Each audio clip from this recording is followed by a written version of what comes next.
बेनीवाल के लिए राजस्थान में शुरू हुई मुस्लिम वर्सेस मुस्लिम राजनीति। क्यों फतेह खान पर भड़का पूरा समुदाय? फतेह खान के बयान पर मुस्लिम आरएलपी कार्यकर्ताओं का बयान आया सामने। नमस्कार, मैं खुशी, आप देख रहे हैं भारत रफ्तार। राजस्थान की सियासत में इन दिनों जुबानी जंग का तापमान लगातार चढ़ता ही जा रहा है, लेकिन इस बार का सियासी घमासान केवल दो पार्टियों के बीच नहीं, बल्कि एक ही समुदाय के दो नेताओं के बीच आर पार की जंग में बदल चुका है।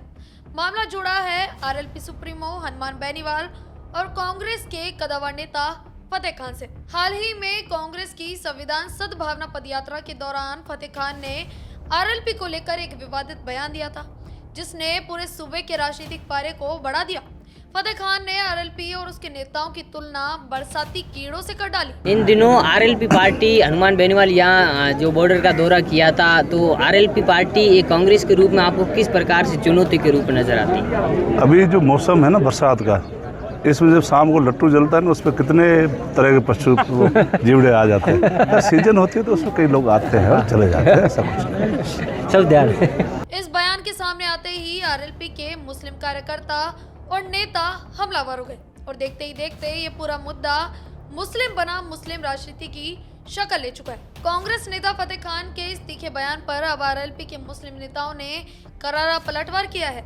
आरएलपी कार्यकर्ताओं का कहना है कि भीड़ और सैलाब को देखकर कुछ नेताओं का जोश में होश खो जाना आम बात हो गई है। जब आरएलपी के स्थानीय मुस्लिम नेताओं से इस पर सवाल किया गया तो उन्होंने कहा कि इंसान की कभी अकल चली जाती है, गलत जुबान से निकल जाता है, लेकिन हनुमान बेनीवाल सब बर्दाश्त करने वाले नेता हैं। आरएलपी के नेताओं का दावा है कि फतेह खान ने अपने बयान पर बाद में माफी भी मांग ली थी, लेकिन पार्टी के जमीनी कार्यकर्ताओं में गुस्सा अभी भी बरकरार है।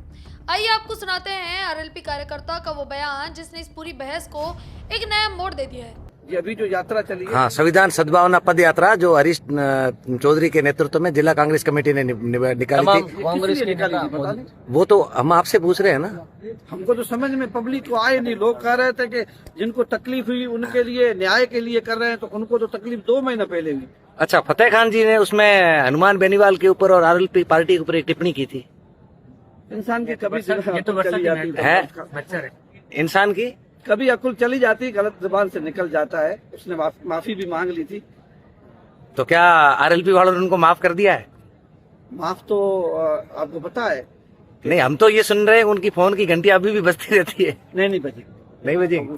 हमने हमारे कार्यकर्ताओं से कहा दिया है। हमारे जो नेताजी हैं वो सबको माफ करने वाले, सबको बर्दाश्त करने वाले आदमी हैं। इसलिए हमारे कार्यकर्ता जिम्मेदार आदमी, किसी ने कहा नहीं था। बाकी कुछ लोगों ने कहा था जो जोश में थे, उनको हम समझा दिया है। तो भाई उनको उसने बेहोशी में बोला है, कोई होश में बात नहीं। क्योंकि आपको पता है जब इन्होंने शायद सहलाव में बोला है, थोड़ी सी लोगों की तादाद ज्यादा देखी थी, इसलिए जोश में होश हो गए। लेकिन वो सही रही। तो सुना आपने, आरएलपी का साफ तौर पर मानना है कि कांग्रेस नेताओं को अपनी बात रखते वक्त मर्यादा का ध्यान रखना चाहिए। हालांकि आरएलपी नेतृत्व की ओर से कार्यकर्ताओं को शांत रहने की हिदायत दी गई है, लेकिन राजस्थान की राजनीति को करीब से देखने वाले जानकार मानते हैं कि मारवाड़ और बाड़मेर जैसलमेर के इलाकों में मुस्लिम वोटों के ध्रुवीकरण की ये महज एक शुरुआत है। एक तरफ जहां कांग्रेस अपने पारंपरिक वोट बैंक को साधने में जुटी हुई है, वहीं बेनीवाल की आरएलपी मुस्लिम जाट समीकरण के जरिए कांग्रेस के इसी गढ़ में सेंध लगाने की पूरी कोशिश कर रही है। अब देखना ये होगा कि बरसाती कीड़े वाले इस बयान की आंच आने वाले दिनों में राजस्थान की सियासत में और कितना सुलगती है। बाकी आपकी इस पूरे विषय पर क्या राय है, हमें कमेंट्स में जरूर बताएं और देखते रहिए भारत रफ्तार। धन्यवाद।